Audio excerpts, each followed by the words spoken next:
This podcast is brought to you by Craft Beer and Brewing Magazine for those that love to make and drink great beer. Learn more online or subscribe at beerandbrewing.com or find us on social media at Craft Beer Brew.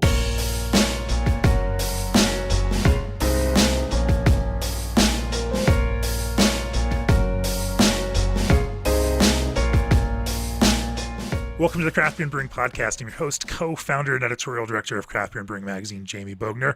Today we're going to talk about quick souring process, fruit additions, and more in beer with Bret Kollman Baker, Chief of Brewing Operations for Urban Artifact in Cincinnati, Ohio. Welcome to the podcast, Bret. Hey. Thanks for having me. Excited to be here. You're one of the largest sour producing or sour only focused breweries in the United States, maybe even the world. Brewing around 8,000-ish barrels, maybe it's a little bit more now of all sour beer of some sort. We finished just under 9,000 this year. We just bought a bunch of tanks that are getting installed next week. That'll push us just over 15 next year, and we'll see what happens after that. That is a lot of sour beer.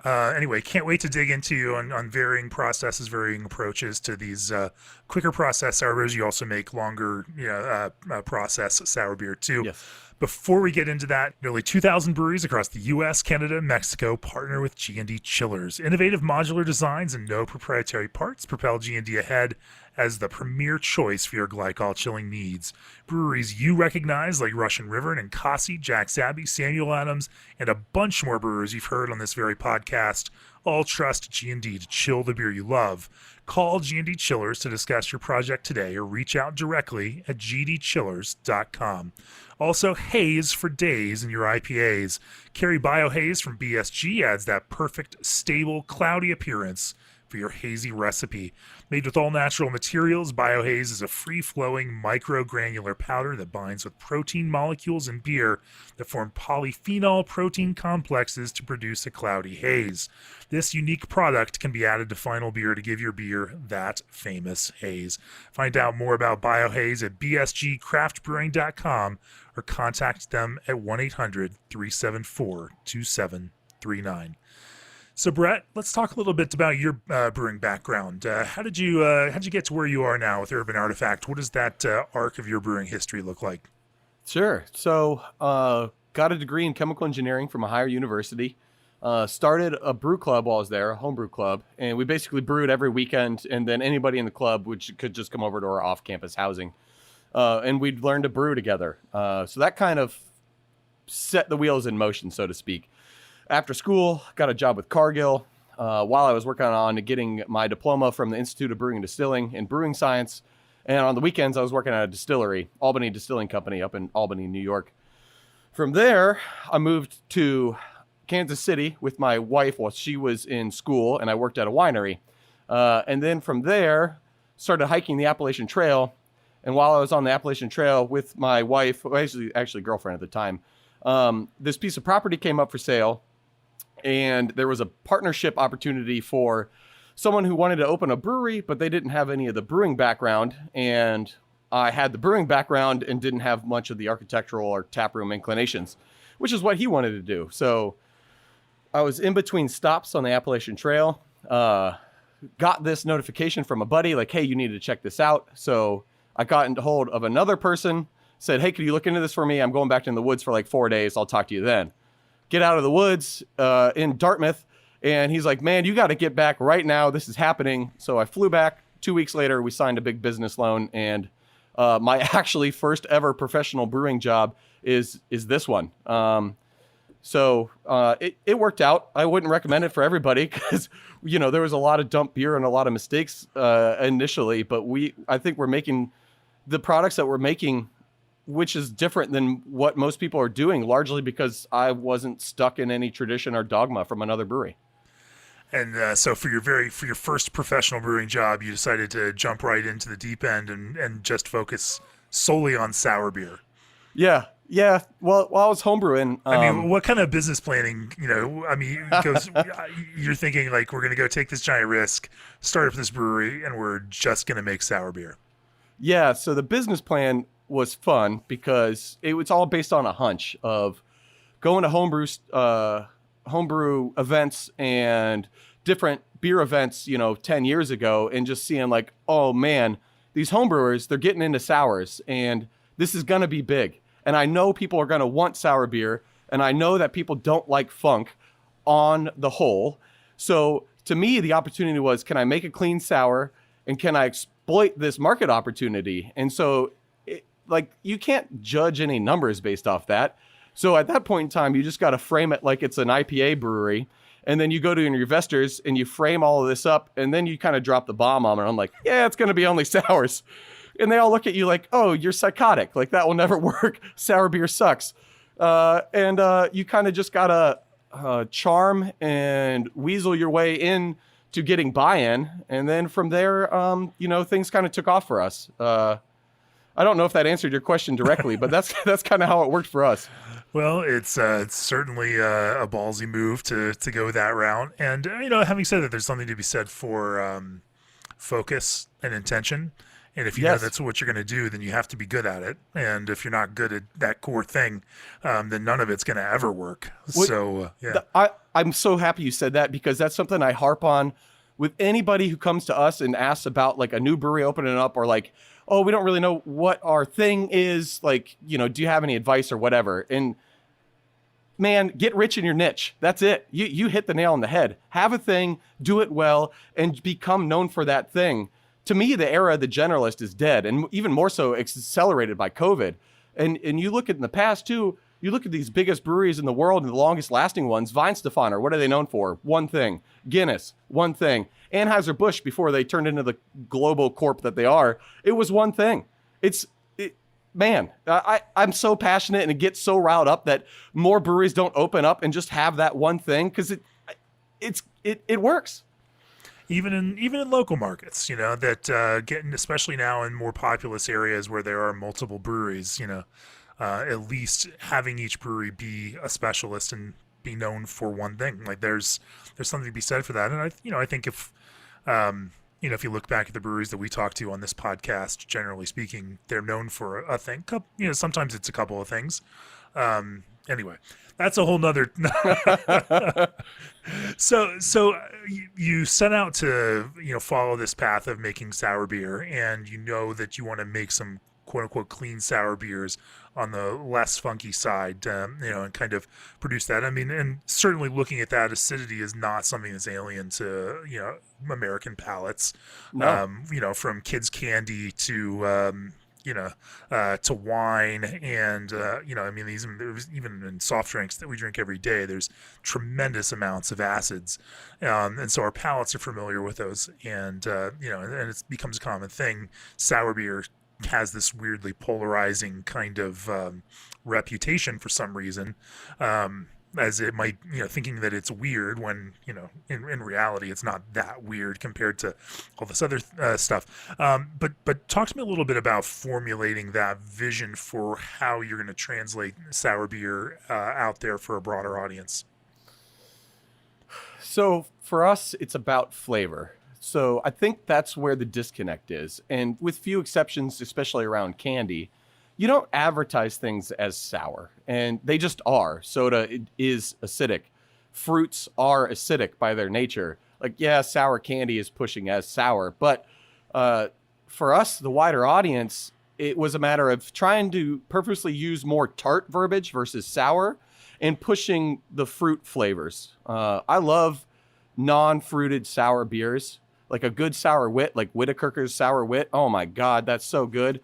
But what we've found is it's a lot harder to relate to the consumer palate. So by using fruit and folding in the sour beer as a balancing aspect of that, you're much better able to then broadcast your flavor through your brand, like Urban Artifact, Midwest Fruit Tart, Blackberry, and the fanciful name almost becomes secondary in that instance. So that's kind of where we took it after the first year of trying to push more of the process and stuff. We've kind of slowly, Occam razored our way into, you push balance and tart and the fruit flavor, and then the rest falls into place. From a process standpoint, how did you start? Clearly, if you're looking for low funk, then you're looking at lactic souring processes, but you're also coming at it from a production standpoint and want to produce a decent amount of this. And souring beer certainly takes time, ties up kettle. If you start with a traditional kind of brew system, then, that certainly is going to limit the amount of beer that you can brew. You need to have a process that can kind of work through the equipment that you have in order to accomplish this. Talk to me a little bit about how you designed a brew house in order to, knowing that this was going to be your focus. Yeah, so there's a couple things with that. So the first thing is that the kettle souring on its base is not a great biological process design. So it's not like you're putting it in a system that's not meant to be a closed system. You say this as a chemical engineer who has some experience in that kind of realm. Yes. Yeah, exactly. So like, it's not built for that. So why would you treat that tank as that? You need a separate vessel. Well, the nice thing with breweries is you have a separate vessel made for fermentation, so like, our whole thing was, why don't we use it? Why don't we use a fermenter to sour in with a pure culture of lactobacillus? So there's a couple things that are wrong with the boil kettle. It's exposed to oxygen. It can heat, but it can't cool. And if it heats, I don't know what your set points are for your system, but that could be a problem. And generally people seem to think it's okay for some reason when you're doing pre-boil sour or quick sour to just throw in like Good Belly or grain or just kind of let it start souring on its own, where if you're trying to make a quick, clean beer, like a Golden Ale or something, you don't just toss in baker's yeast or random yeast. So why would you do that for lactobacillus? The process that sours. And it can be a singular culture. It can be a set lactobacillus strain or species that works well under the conditions you want. So from there, it was a matter of us finding a lactobacillus strain that worked for the conditions we wanted. And for that, it was in a fermenter, without oxygen, without light, and at 80 degrees Fahrenheit, which is a lot cooler than a lot of people do this at. And I found that by us fermenting cooler, souring cooler, it creates a cleaner, less potential for like Parmesan or cheesy or just estriol flavors that we don't want in the beer. And it allows us then to consistently hit at a slower rate the exact pH and titratable acidities we want. The other hang-up brewers tend to have with what lactobacillus strain did you end up on for that? So we actually, what we did is we caught a bunch of wild cultures around our property, isolated the lactobacillus, and then did trials based on the isolated cultures that we have to figure out which one operated best under the conditions we wanted it to work at. And then once we nailed that down, we shipped it over to Omega Yeast, and then they banked it for us. So we have our own culture. But if anyone wants to use it, just reach out to Omega Yeast and just ask for Urban Artifacts Lactobacillus, and you're more than welcome. I told them anybody who asks can use it, so that's fine. Well, you did it the easy way. And then the last thing would be, well, yeah, you do the work and then you get to share it with others, and it's kind of nice. And what's the qualms? You can't own a biological thing, much to like Monsanto's disparagement or whatever. But sure. Fuck them. Tell me how you really feel, Bret. No, that's cool. And, if you look at, the history of yeast and brewing is that kind of process of brewers finding things that work and then putting that back out into the world for everyone to use in some way, or whether they want to or not, it'll happen that way. So you were going to mention that you then have another architecture, in terms of your brew house in order to help this process. Yes. So as far as the souring goes, what we did is we retrofitted our boiler. We are now we have steam piped to every single tank. So we don't sanitize our tanks. We sterilize every tank in between use. We sour in a tank. We run it dry back to the boil kettle so we can boil it and finish, the deal with quick souring. Anyone listening should, at least, that basic process. At that point in time, we just rinse it to get all the wort and beer out of there. And then we'll hit it with steam to sterilize it. That way we hit everything, we know it's killed, and there's no risk of cross-contamination because you're nuking it. That has been the singular best thing for our brew house and cellar sanitation that we've ever done. I ferment lagers at the same tanks I ferment Bret in, and there's never been cross-contamination since we switched to steam sterilization. The other thing is fruit handling, which we'll get into more, but for certain beers, if we do, 120 barrels, that's 12,000 pounds of fruit. That's 36 barrels of fruit thereabouts. So we bought and had commissioned a dedicated fruit cooker, is what we call it. So I buy all raw, unpasteurized purees that are basically just seeds removed. Everything else is intact, which we can get to the seeds thing later too. And then since they haven't been cooked at all, they're contaminated. So what we do is gently bring it up to 155 degrees in our fruit cooker. So we're not trying to cook off any aromatics. We're pasteurizing it, and then we'll pump it into our tank with our beer and let it ferment. So it was a combination of that fruit cooker, some special pumps, and the boiler modifications that have really allowed us to do what we're doing. That's wild. Let's talk a little bit more about that. But first, tired of the trial and error carbonation processes? Then look at Quantiperm's innovative automated carbonation systems for precise carbonation. These systems handle wide flow ranges to accommodate all your beer, wine, soda, or cider styles. You can even carbonate and directly send the product to a packaging line without tankage. Besides carbonation, Quantiperm offers robust and economical systems for nitrogenation and water deoxygenation. All of their systems have an easy-to-use graphical user interface with reports and graphs that you can pull up on your mobile device. Visit quantiperm.com for more information. Also, ABS Commercial is excited to be a part of today's podcast. ABS is a full brewery outfitter offering brewhouses, tanks, keg washers, and small parts. ABS wanted to do something fun for the craft beer industry and gave away an ABS Keg Viking keg washer live this past December 7th. Congratulations to Lazy Horse Brewing and Winery in Nebraska, who are the new proud owners of a Keg Viking. To make sure you're on the list for future giveaways, go to www.abs-commercial.com and click on the Keg Viking page. Fill out the contact form to stay in the know. So rather than using aseptic purees, which will be cooked and then packaged, by a packager, you will insist on uncooked puree. Why the difference there? And are you splitting hairs when you decide to cook it yourself rather than having it pasteurized remotely and then provided in an aseptic format? It might be splitting hairs, but at least by bringing it in-house, I can guarantee that I'm going to have more control over the product. And some fruits, like blueberries, for instance, actually benefit from a little bit higher of a cook because they're such a light flavor fruit. When you take out the sugar, they're basically just like kind of tart and kind of fruity. So if you cook them a little bit, you develop some more flavor from it.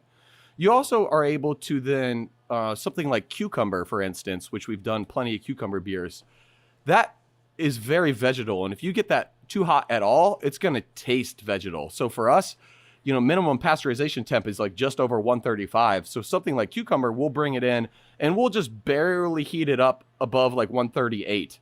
And we'll hold it there for about 25 minutes to guarantee a good kill. So by bringing that all in house, we have a lot better control. And a lot of times, some fruits, you don't want them cooked hot. And I can't trust, don't get me wrong, Oregon fruit is extremely consistent and they make a great product. And I buy a shitload of their fruit when I'm doing pilot beers, or if I can't find something, it's great. But some fruits, I just don't trust that they're going to get cooked too much. Peach, for instance, you're going to get that canned baby food peach flavor. And I don't know how hot they do it. I don't know if maybe their operators had a bad day and they put it into the bag too hot and it cooled down slow and it overcooks. Apricots is another one. A lot of stone fruits have issues with this overcooking. And by removing that step and giving the control to us, I can rely on my brewer's sense of taste to make it consistent every single time. That's well, it gives you that kind of control and lets you make the decisions around some of those things versus letting a company that's making a consistent spec product for everyone for multiple markets, and the different needs of different types of folks. They're making their decisions, and that's Exactly. interesting. Does it change the avenues that you then access fruit with? Because non-aseptic puree is a little bit different. Although at that point, it also kind of could open up, different kinds of suppliers for this kind of product. It opens up a lot of fun avenues, but it takes work and time to build your network. It's very easy to log on to Oregon Fruit for fermentation.com and order your fruit and have it delivered in a week. It's really great and convenient. But if I want single varietal 20,000 pounds of evergreen blackberry puree, you can't just buy that. You might be able to find someone who has it like IQF, individually quick frozen, or whole or fresh, but you can't just buy processed fruit like that because it's a lot of work for the farmer. So I've built relationships with farmers, and I have a really special relationship, which I'm actually not going to share on air, with one person in particular who his job is sourcing fruit directly from farmers and getting things custom made into purees for us. And it's just been the best relationship for our business that I can say we the single best relationship we have from a supplier standpoint. He's getting custom berry fields planted for us. If I want like a specific varietal or fruit that's not normally made, he'll get it custom pureed up for us. It's to our exact specs. It's really, truly fantastic. And you see more of a sense of terroir as well, year to year, much to some of our customers' chagrins. Sometimes blackberry tastes different year over year because the growing conditions change. And if you get blackberry from Oregon Fruit, for instance, they're going to do their best through blending to hit the same acidities and Brix contents and pH. Well, for me, buying direct from farmers, it's going to be a little different. And I think that's a hell of a lot of fun. I love that you've got your own fruit puree guy. Some guys have their barrel guy. He was out there sourcing their barrels, and you've got your fruit puree guy that's on the groundwork. No, it's the beautiful thing about brewing is we find and talk to folks that are so deep in what they do that they have a person that no one else has, and but it's also fun to just see that kind of thing. Now, let's I'm curious. We started talking about fruit, but I do want to kind of come back and talk about your kind of basic souring Sure. your process. Are there any differences to the kind of grist bill that you've built? You obviously use your own lactose strain. I imagine you've got a wheat component in this grist. Is there anything special or interesting around the kind of base that you're building here? Yeah, that's a good question. So we like to match our base to our fruit as best we can. Usually we'll start with 2-row because that's so you have different base beers then for different beers in the kind of portfolio. Okay. Every beer basically has its own unique base. Wow. Some of them are close to each other, and there's probably some overlap on a couple brands, but we'll start with 2-row. But for instance, something like strawberry, I really wanted to go for a strawberry jam type flavor, and to me, strawberry jam goes well with toast. So we pushed some Munich, we pushed a little bit of biscuit malt in that, and no other of our beers get that treatment.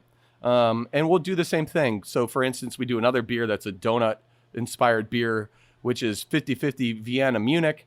And then we have others where the fruit is a lot more gentle of a fruit, like plum, for instance. And that beer will just be straight Pilsner because you don't want anything to compete with that plum flavor because it's so delicate. So every beer deserves to be treated what you want that final flavor to be, and then work backwards. And we take that all the way down to the water mineral content and whatnot. Where you're doing different water mineral adjustments depending on what the beer is. Absolutely, yeah. Some beers do better. Sorry, depending on what the fruit is in this start beer.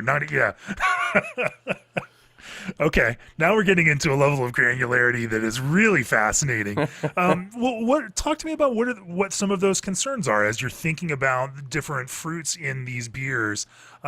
What would cause you to vary, water chemistry and mineral content in there? So much in the same way that people like push chloride on a New England IPA for softness and kind of perceived sweetness, or they push the sulfates for a crisper, cleaner drying bitterness. We'll do the same thing, but attack it based on tannin level of the fruit. So if your fruit's more tannic, like raspberries or blackberries even, pushing those sulfates up helps not only bring out the depth of complexity of that skin character in the fruit, in the beer, it also prevents it from lingering on the palate like certain red wines can, which is for us desirable. Other fruits, like peach, for instance, is very delicate and it doesn't have a lot of natural tannins in it. And if you want to enhance that kind of natural, sweet peach flavor, pushing your chlorides up, much like you do with a New England IPA, we've found to be quite beneficial as well. So, yeah. That's a whole nother level of fun complexity for for brewers brewing these kinds of fruit beers so quickly. And then you also then mention you use a no oxygen process that you offload wort, you run it through a quick boil, then throw it into the fermenter at 80 degrees, pitch lactoculture, do a souring. How long does that souring process typically take for you? For us, if we want to get as our culture doesn't get as sour as some of the sour lactocultures on the market, because we weren't never selecting for acidity. So if I want to get to my lowest acidity pre-boil, which is about 3.3, 3.2 on a good day, it takes about 3 days, maybe 3.5. If we want a little bit less, some of our beers around that 3.5, 3.6 pH range, that usually takes us about 2 days. So we have a really nice schedule in the brewhouse currently where Mondays and Tuesdays is wort production. And then come Thursday and Friday, those are our boil days. And then Wednesday is actually our fruiting day. So we have every week's really nice. It's set. We mess with grain on 2 days. We mess with all the fruit on 1 day. And then we boil everything on the last day. So it's a really good rhythm we have. I have no idea how you produce that much beer, that volume of beer every week with that kind of schedule. It sounds hectic. Yeah. And then these fermenters you have ability to like heat the jacketed fermenters to hold them at the desired temperature. No, I just keep the whole brewery hot as hell. So that way it's like 85 consistently year round in the brewery. And then the set point's 80, and it'll just hold it. So it's no issue. Well, that's convenient. So you don't have to heat glycol or anything running through those fermenters. No. Interestingly enough, Octopi, if you're familiar with them up in Wisconsin. Yeah. Yes, sir. They have a couple dedicated souring tanks because they sour a little bit warmer than we do. That actually they're plumbed with hot glycol. Well, probably just hot water, actually, now I'm thinking about it. But anyway, they invested a lot of infrastructure there. For us, it was we'll just take the ambient and we'll be fine. Yeah, right. If your lacto is working at 100 degrees Fahrenheit, you don't want to have to keep the ambient 100 degrees in your brew house. Your staff isn't going to like that for very long. Oh, God, no. So you then rack it back into the kettle, boil, kill off lacto, and then what does the next step of fermentation look like for you all? Yeah, so from there, and this is actually one of the most important things you could possibly do is obviously with any beer is the yeast fermentation. You cannot mess this up, especially with a sour, because if you mess it up with sour, you're going to have low attenuation, you're going to have off flavors, you're going to have terrible flocculation issues. There's a ton of issues that can pop up. So the key is after your boil and you go and you pump it to the fermenter and you're getting ready to pitch your yeast, you got to make sure that you are pitching a proper yeast culture. And for us, that means every single batch of beer gets a fresh pitch that only gets used once. So I buy a new prop every single time and I prop it up in pH that is the same pH as the beer is going to be when we start fermentation. So if it's going to be a lower pH beer, the pH of that starter needs to be 3.3 because the beer, when it gets pitched, is going to be 3.3. Doing a normal starter at 4.6 or 4.4, and then pitching it into a 3-3 environment, you're going to kill the viability of that yeast. So we found that is really important. Making sure you're using proper amounts of yeast nutrient, like hedging more towards wine levels of yeast nutrient versus beer levels of yeast nutrient. And then the final thing is touching up with zinc. Don't overdo it, because that can also cause yeast health damage. But lactobacillus is a zinc-heavy microbe, so you want to make sure you add like half the recommended dose of your zinc prior to lactobacillus fermentation, and then after lactobacillus fermentation, you want to add that second half of the recommended dose, which is 1 gram per 10 hectoliters. So half a gram per 10 hectoliters before you start souring, half a gram after souring to replenish that zinc that the lacto used up. And we found that for us makes fermentation quick. We use a lot of Vike yeast because it's fantastic and I love it. And it's clean and it's quick. And it attenuates really well. So and after pitching and fermentation's going 3 to 5 days into fermentation, then we'll get our fruit onto the beer from the prior week's production. So that's our process.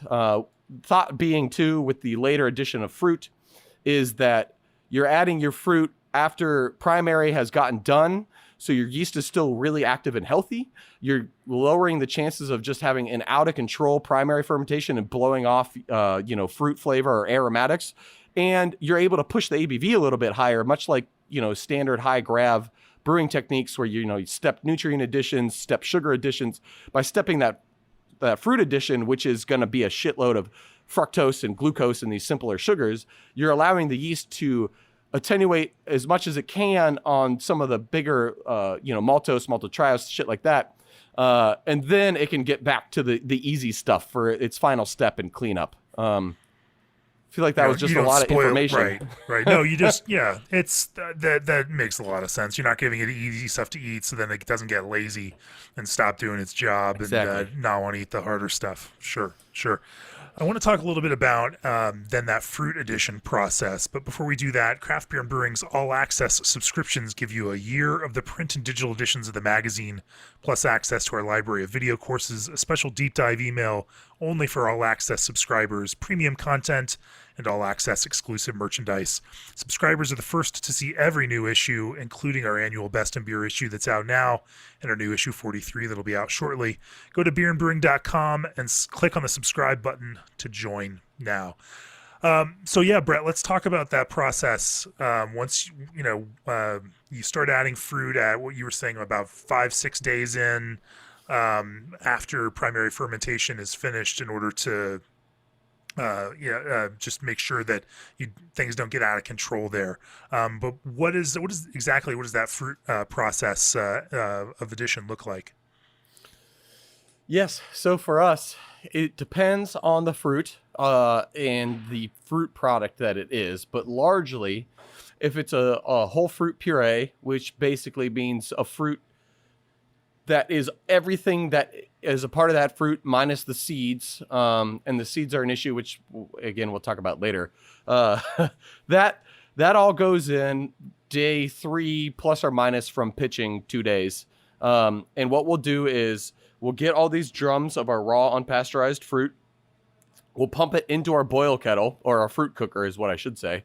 We'll pump it into our fruit cooker. We slowly raise it up to about 155, depending on the fruit, as we talked about earlier. And then from there, we pump it in through a shell and coil heat exchanger, because it can handle a little bit thicker stuff, which is important to know. Better than a plate and frame. If you're pumping, fruit pulp and skin and matter and all this stuff through a plate and frame, you're going to have some issues potentially. So through a shell and coil and into our fermenter. And at that point in time, if we're using like a Vike yeast, we'll bump the temperature up a little bit, let it freeze up, and let it ferment out dry. We also use bentonite. That way we can get this fruit pulp to kind of drop and condensate a little, or condense a little bit better. And there's a couple enzymes that we pulled over from the wine industry that we use as well. So Scott Labs, I don't know if they're a sponsor or not, but I recommend them. It's who we buy from. They make something called Pect 5, which is a pectinase blend, and HC enzyme blend, which is also like a cellulase and hemocellulase blend. And it's all designed for increasing, if you are filtering, filterability, increasing color and juice yields, and also making it so that you get the best extract and flocculation as possible. And a combination of all those three things together has allowed us to get the pulp and the fruit and the juice and the sugar and the flavor into the beer, and then have it settle and separate out so our beer isn't too thick. Now, if you're going for a very thick beer, which is its own other thing, that's, you might want all of that pulp in there, but generally the wider audience that is not just the beer fanatics, they don't want thick beer because it's really weird if you think about it. Sure. So, and having all of that other matter can certainly impact things like shelf stability, and longevity. And you put a lot of beer out into distribution and need for it to perform out there over a longer amount of time. And so it certainly makes sense to try to make sure that the product going out there has that kind of stability to it. And we just bought a centrifuge too to increase that and also increase our yield. So I'm super stoked about that. No more lost waste at the bottom where it gets all sloppy. So I'm pretty excited. That has to be a huge thing with the large amounts of fruit that you tend to use. Without a centrifuge, there's a significant amount of loss there. Same way that hazy New England IPA brewers putting 8 pounds of hops per barrel, are losing so much to absorption and then gain a lot of that back when they, move to centrifuges. They start to pay for themselves that way. It's insane. I would never do this again without starting with one. It was a fool's errand to do what we're doing without a centrifuge. Yeah. When, in terms of, now fruit to fruit, it's going to vary a little bit, but what are your how much fruit do you find yourself using? And maybe we talk about a couple of different fruits here in order to, in addition to these enzymes, are there other ways that, that you kind of maximize the impact of some of these fruits? Okay. Yes. Good question. Okay. So something like citrus, you don't want to use necessarily whole fruit. You don't want to necessarily use the juice of an orange. You want just that zest. The pith is bitter. People don't generally like bitter. IPAs notwithstanding. People generally don't like the flavor of orange juice mixed with bitter either, which can be a problem if you're trying to do like an orangey IPA. I personally think like orange juice IPAs are some of the grossest things I've ever had because it's like brushing your teeth and then drinking orange juice afterwards, or like orange juice and coffee. It just doesn't mesh. I don't get it. That aside, you want the zest. And if you're using the zest, you don't need to use nearly as much. You can get away with rates as low as like a pound per barrel if you want like an intense flavor. If you're talking something like peach or strawberry, for instance, those are a little bit more delicate flavors. You want to use a little bit more. If you want over-the-top peach flavor without using extracts or concentrates or flavorings, you're talking like 3 pounds per gallon, a significant amount. That's going to be like peach. If you're looking for something that is like raspberry, which is way more loud, but you still want it to be basically raspberry first, beer second, you're talking like 2.5 pounds per gallon or so. And price factors in too, which thankfully raspberries are loud, but they're also more expensive, so you can use less. So it kind of offsets something like blueberry, which is very soft, especially after you take out all the sugar, where you need to use more, but blueberry is significantly cheaper. I'm paying about 80 cents a pound for blueberry. I'm paying $1.35 a pound for raspberry. So there's this big difference that's balanced, and thankfully they kind of balance each other out nicely. Now, the other thing I do want to talk about, which we don't do, but something you could do is use a little bit less fruit and then buy some flavorings and top up the high notes, i.e. the aroma. There's nothing wrong with that. We don't do it. I'll never do it. But it's perfectly fine for breweries to do that, especially if you're being transparent on your label and saying, hey, we use fruit. We also use flavoring. We think this makes a superior product. Great. I fucking love that. That's fantastic. So that's an option too. And that can save you some money. You can still get the benefit of using the fruit because, man, you've seen blackberry beers. They're beautiful. But blackberry doesn't have a ton of aroma going on. So if you use blackberry flavor, you touch it up with a little bit of flavoring, and then all of a sudden on the cheap or cheaper, you can make this really whole product that otherwise would be hella expensive. Yeah, yeah. Now, you mentioned seeds earlier. Let's talk a little bit about that and the impact of seeds. And then I also want to talk about strawberries and blueberries in particular, because they are delicate fruits, and I'm curious about how you get good results out of those in particular. But what is your issue with seeds? You brought it up twice now, and I feel like we should. I feel like we should talk Goddamn about seeds. Aside from what did raspberries, seeds ever do to you? Come on. well, they get into everything. Like raspberry seeds, they're tiny. They get everywhere. So seeds are really cool, and also terrible and wonderful, and just this whole thing. So something like a cherry seed has a ton of almond flavor in that pit. And if you can get the cherry pit flavor into it, which is really hard to do on a 120 barrel scale, but a lot easier to do on the barrel aged scale, that's great. Pull that pit flavor out, go for it, add some depth to it. But processing wise, it's a nightmare. Raspberries, especially, they add like that, like you can, if you think about it, like you can taste a raspberry seed in your mind's eye. Think about like seeded raspberry jelly, and you can kind of taste that tannic depth and complexity that it adds. It's really nice. The issue being raspberry seeds are tiny and they're so hard to get out. And with us out not having a centrifuge, nightmare. Now you go all the way to the other end where strawberry seeds come in. Now those things are terrible. They're nightmare fuel for beer quality. Strawberry seeds add vinyl character to your beer. And if you've ever had a barrel-aged sour beer made with strawberries that was whole fruit and it smelled like Hulk hands, it's because it had seeds in it. And that shit, without fail, will put off a vinyl off flavor. It took us forever to figure it out because we didn't have any issues when we bought seeded or seedless puree and we made a strawberry beer on the large scale. We did some whole fruit stuff on the barrel aged scale, just Hulk hands. Like, why does this smell terrible? What we eventually found out is that if it does have seeds in it and you cook it, i.e. like make a compote, like you would like strawberry like pie filling, it removes that precursor that would lead to the vinyl off flavors. So this really weird thing happened just by coincidence. We got lucky early on by buying seedless strawberry puree and it didn't make a vinyl mess. We got unlucky with the barrel age program where it was a vinyl mess for like 3 years in a row. And eventually we're like, what the hell is it? And we finally decided that like, let's just try cooking these whole fruits, and it worked. And it made a big difference. So it's not worth the effort anymore on the barrel aged scale to cook every batch of fruit. So we don't do a strawberry barrel aged beer. But now we know that certain seeds throw off characteristics or have compounds in them that lead to, through biotransformation, terrible off flavors. So seeds are really interesting. They can add wonderful depth sometimes. Sometimes they're just a pain in the ass to deal with from a process standpoint when you're scaling up. And sometimes they can just ruin your beer. And sometimes you can just cook it out. That's kind of an interesting strategy, and I hadn't really thought about that. It took us 4 years to figure it out. Like, oh my God, like I feel so good about that. Like, anyway.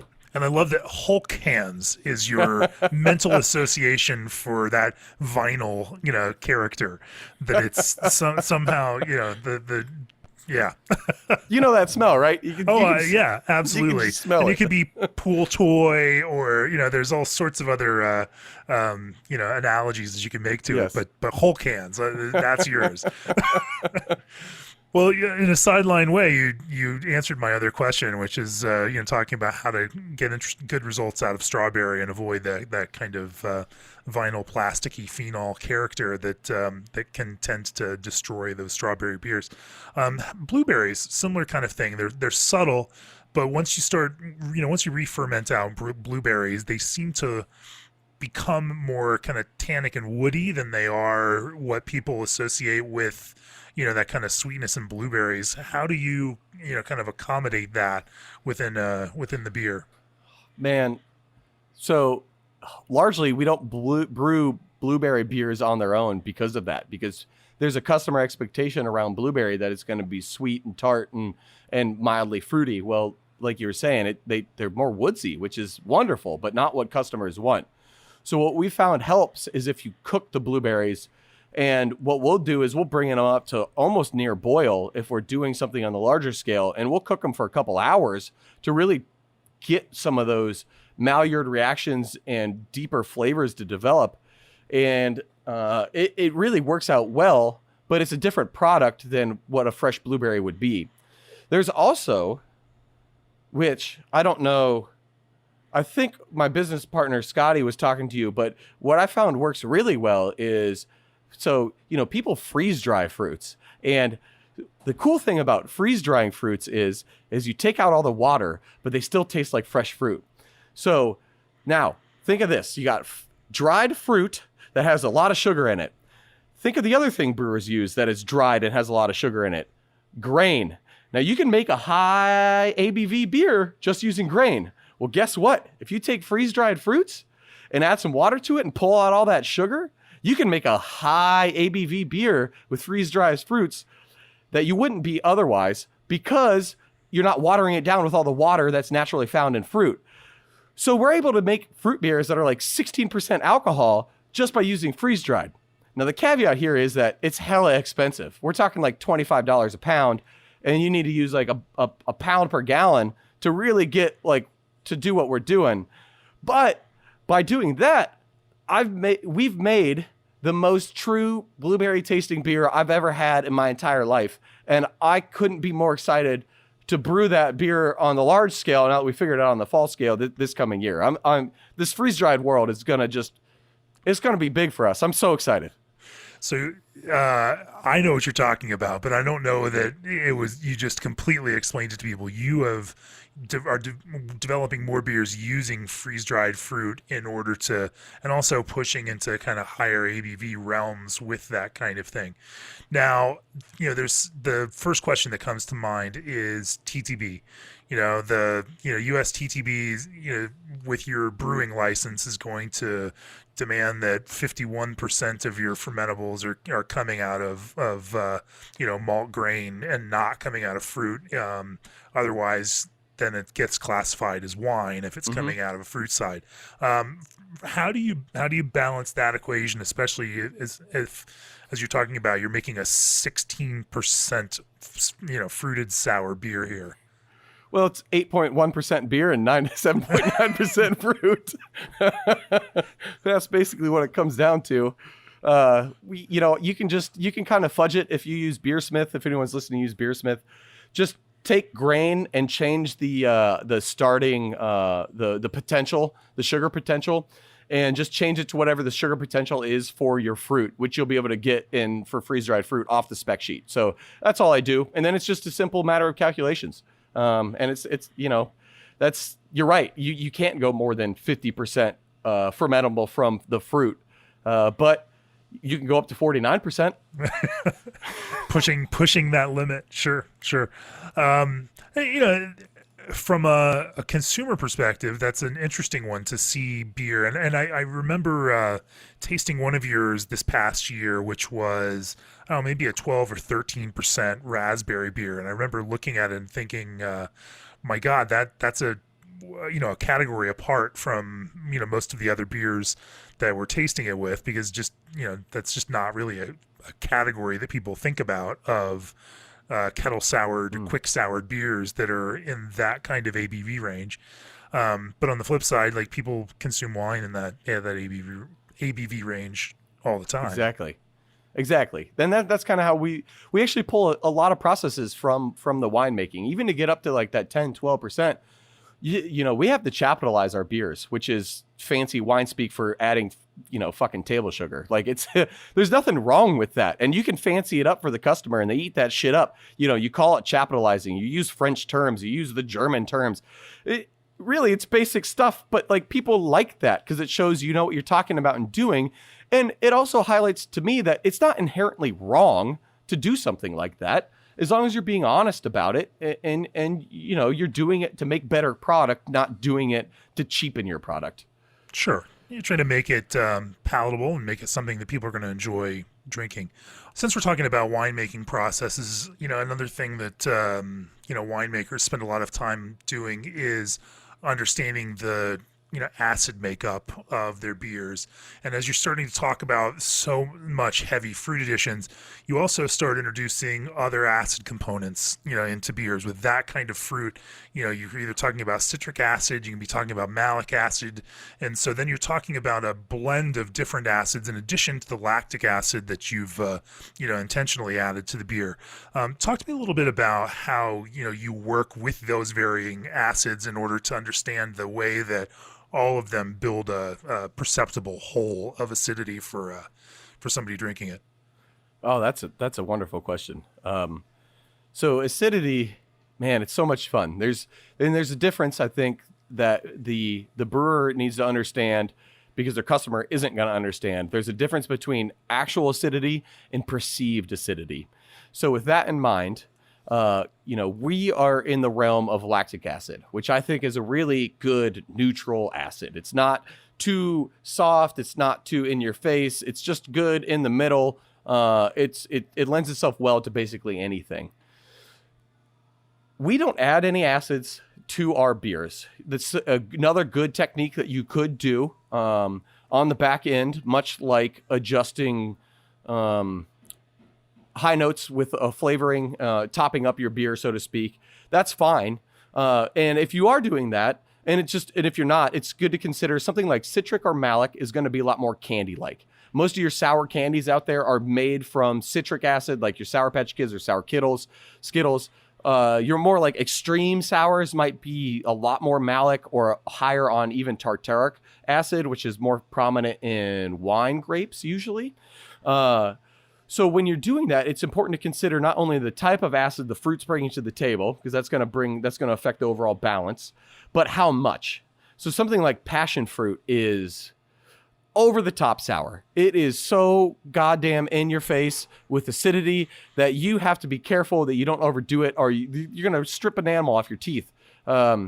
There was a brewery here local to us in Cincinnati that did one 3 years back now, I think, that overdid it on the passion fruit. And some people do love the insane acidity, but I was not a big fan. And they changed it the following year because of that. And I think it was a hard lesson learned from them, but it's important for you to consider, like, okay, I want to make a tropical fruit beer, and I want it to have passion fruit, and I want it to have pineapple, and I want it to have guava. Well, right off the rip, you need to know passion fruit, if you're going over, like, I usually do like 500 pounds per 120 barrels if I want a noticeable flavor, but not be overly aggressive.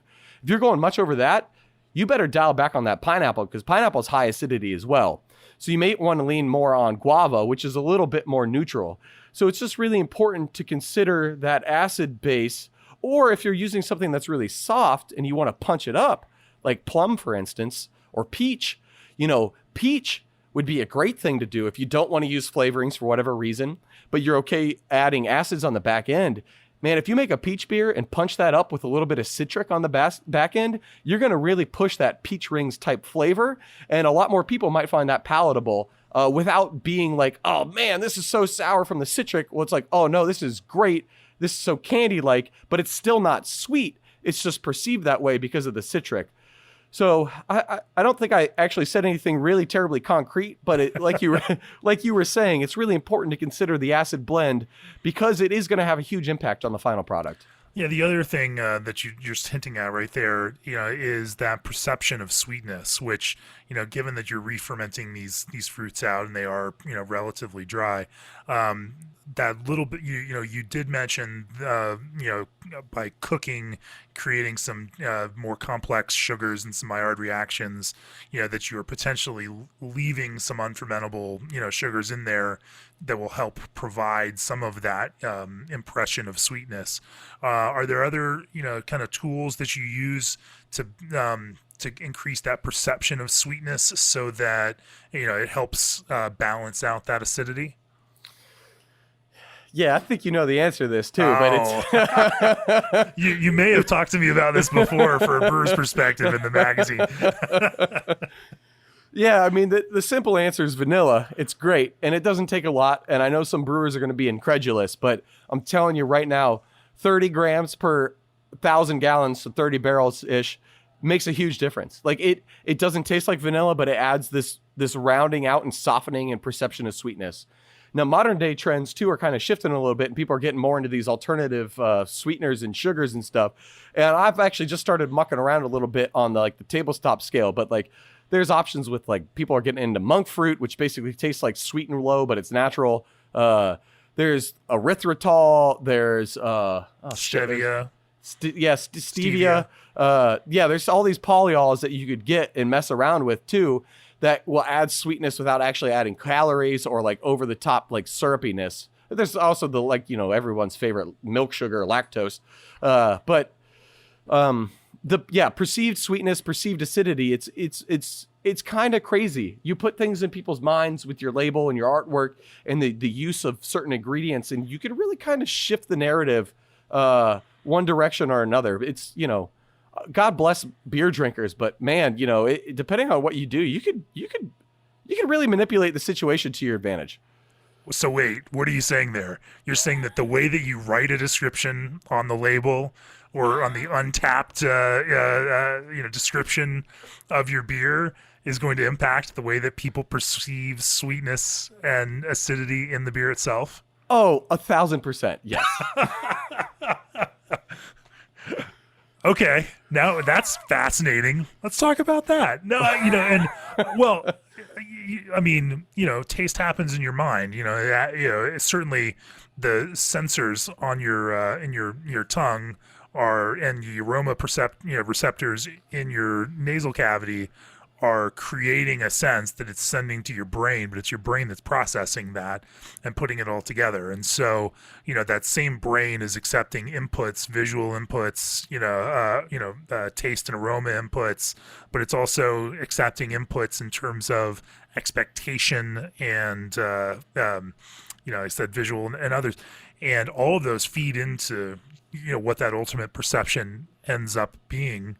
But it's fascinating to hear you say that. I've actually said that before to people, that the power of suggestion, in the way that they write and describe their beer, is insanely more powerful than anyone generally gives it credit. But it's interesting to hear you say it from a brewery perspective.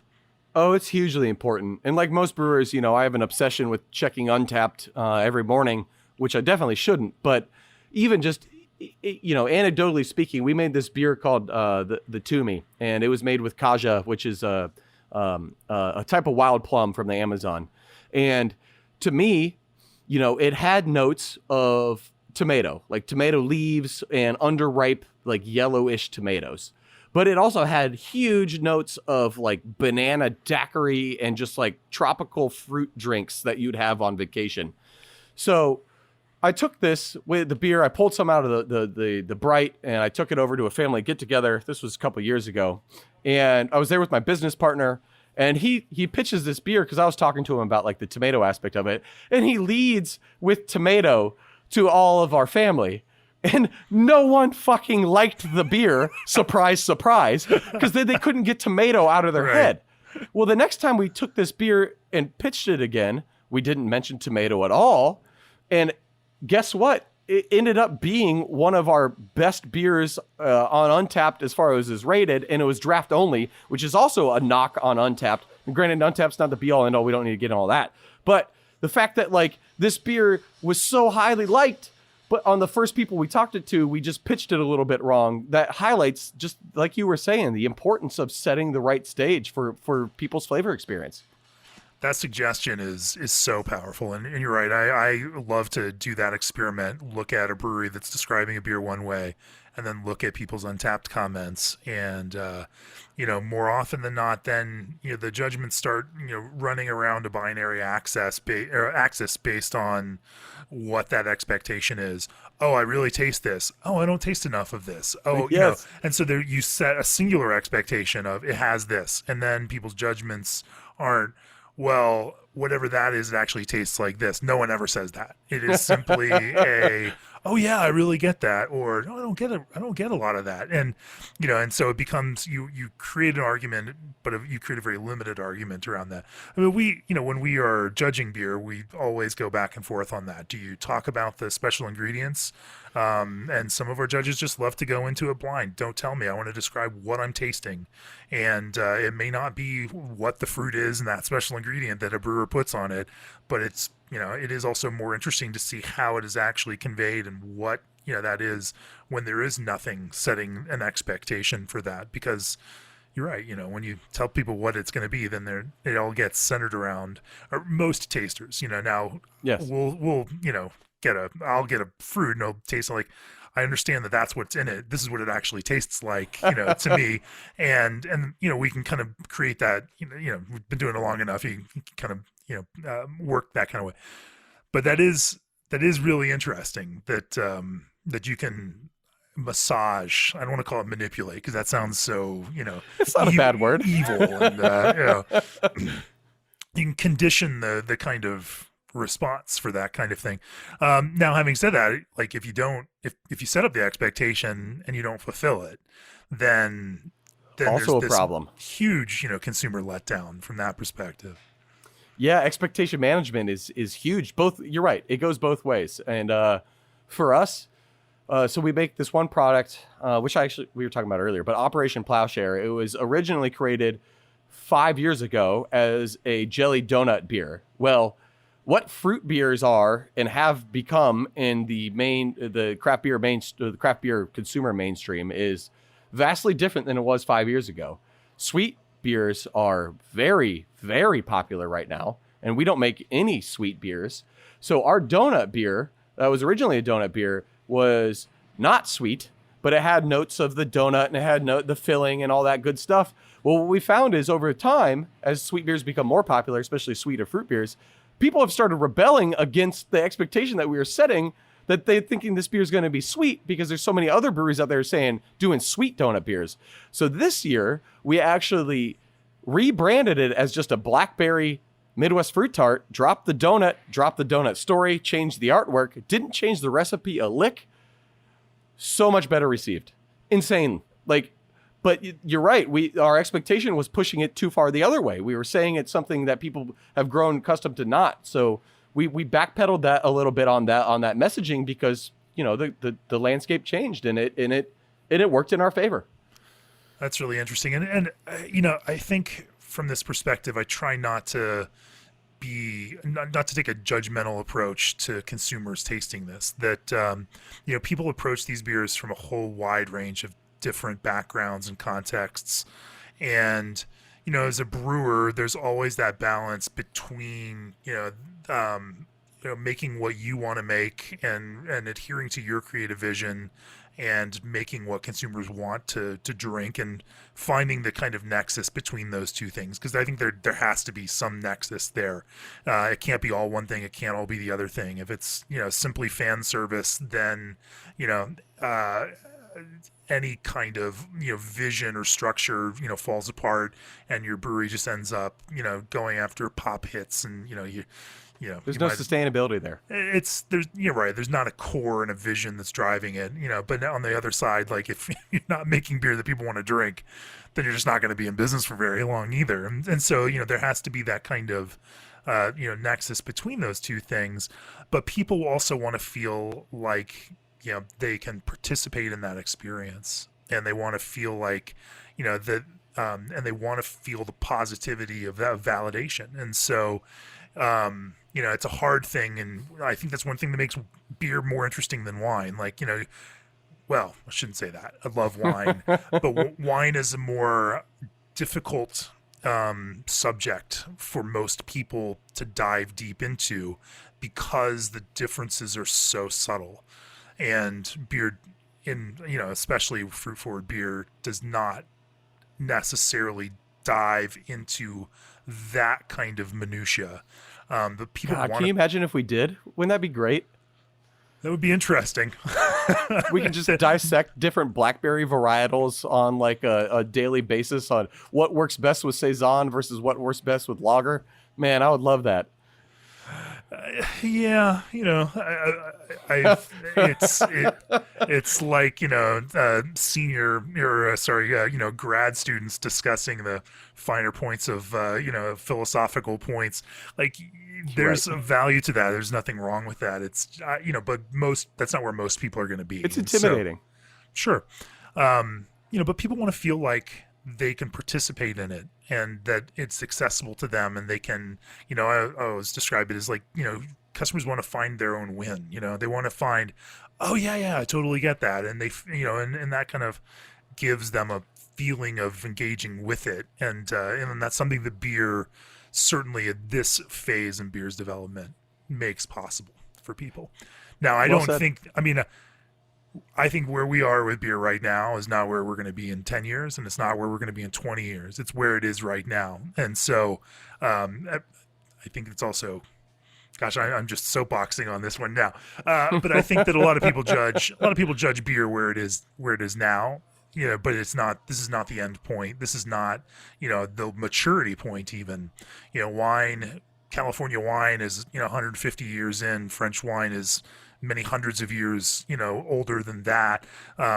It's cool to see the wine industry kind of going through its own simplification process right now. A lot of these new age winemakers, even if they're not natural winemakers, they're keeping things a little bit simpler. They're reducing the knowledge input required. You don't need to know 6 different varietals and what does estate grown mean, or what does this hillside mean, or what is this bullshit. They're just making good wines, fairly accessible. They're putting them in like less intimidating packaging. I'm sure you've seen a lot of like the pet nats popping up and stuff. Like, man, that's what gets me excited, is that wine's taken a page out of beer's book right now, and that's really cool. Yeah, yeah. That there are folks at a price point who want to be engaged, and different points in their lives, that enthusiasts around these beverages in their 20s and 30s aren't spending $100 a bottle on Bordeaux's or your some of your more expensive cabs, like but they are interested and they love to taste and they want to experience, and it's such an interesting piece for both wine, and I think you're right. I think wine has learned from beer that there is that kind of consumer that wants to get something out of it. But that's a whole, gosh, we got off on a nice little tangent there. What's big on the horizon for you? Obviously you mentioned freeze dried fruit beers, and you've got some new products coming out in that kind of standpoint. But are there other era elements of innovation that you are really excited about right now? That's the big thing. It's been a year and a half now of kind of just mucking around and figuring things out that we got to the point where we feel comfortable buying $50,000 worth of fruit for a 60-barrel batch. Oof. Which is just stupid money. Yeah. But we feel good about making that investment now. So I'm so excited about those, the freeze-dried fruit beers. We're also doing a line of wine beer hybrids we call brute fruit tarts. We pull a lot of techniques from the natural wine world for that. Stoked on those. We kind of pumped the brakes a little bit with the pandemic on that product line so we could keep our core products in stock. We're going to re-up our investment on that as far as like our branding and sales investment this coming year. Super stoked on that. And then other than that, in the deep horizon, we got some funky stuff coming. One thing I don't feel comfortable quite talking about yet, but we'll see in another year. We're also working, I'd be a fool to say I'm not at least messing around with seltzers. So, we're looking at some stuff right now where we're using our pre-boil souring process on a seltzer base and seeing if we can't infuse that urban artifact flavor and what we're known for into a seltzer and kind of put our own spin on that market and stand out there as well. So I don't know if that's going to go anywhere, but if it does, it'll be 2022, maybe some, a couple 100-barrel batches here this year. But yeah, that's the horizon. What's the ultimate goal for Urban Artifact?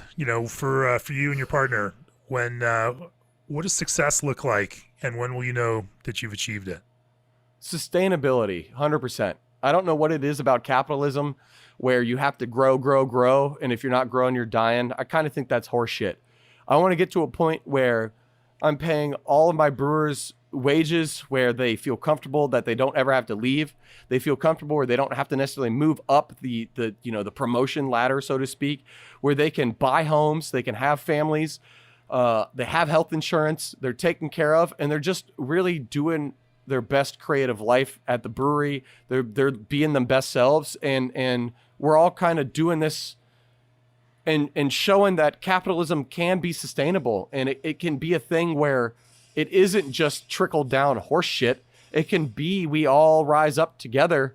And, one thing that I think a lot of corporations and shit, overlook, and small business owners certainly don't, well, they can, but a lot don't, is that at the end of the day, I'm going to get mine when I sell my business, when I retire. So like, I don't need to make 10x the salary that our lowest paid employee makes. That's kind of shitty. So by me knowing that I'm going to be protected in the end, and I can see, there's 1,000 different ways that the government has made it so business owners can be filthy rich by the time they retire.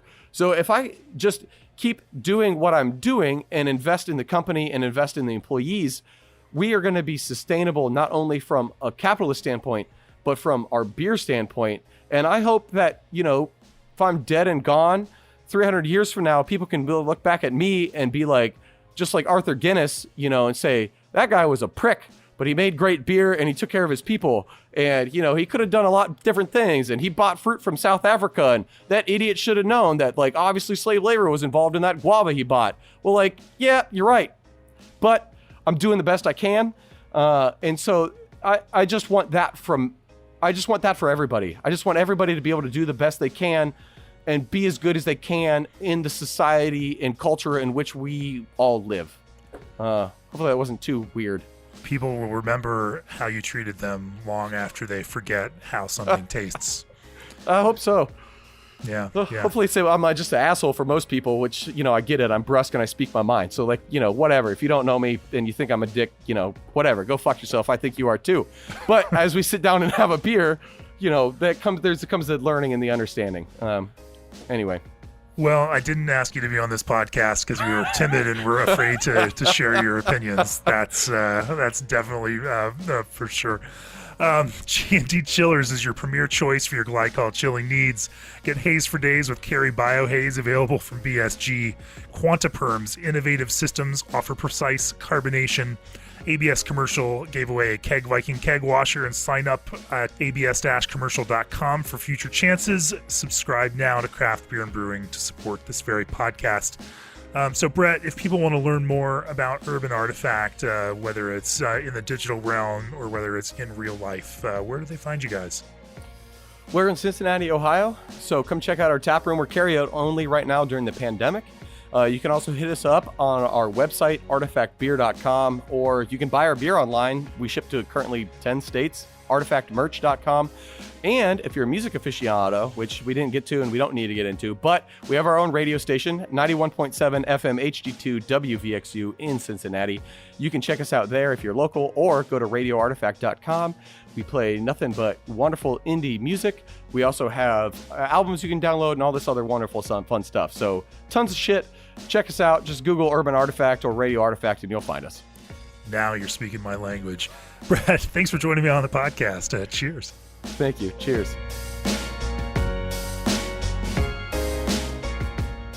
This podcast is brought to you by Craft Beer and Brewing Magazine, for those that love to make and drink great beer. Learn more online or subscribe at beerandbrewing.com, or find us on social media at Craft Beer Brew.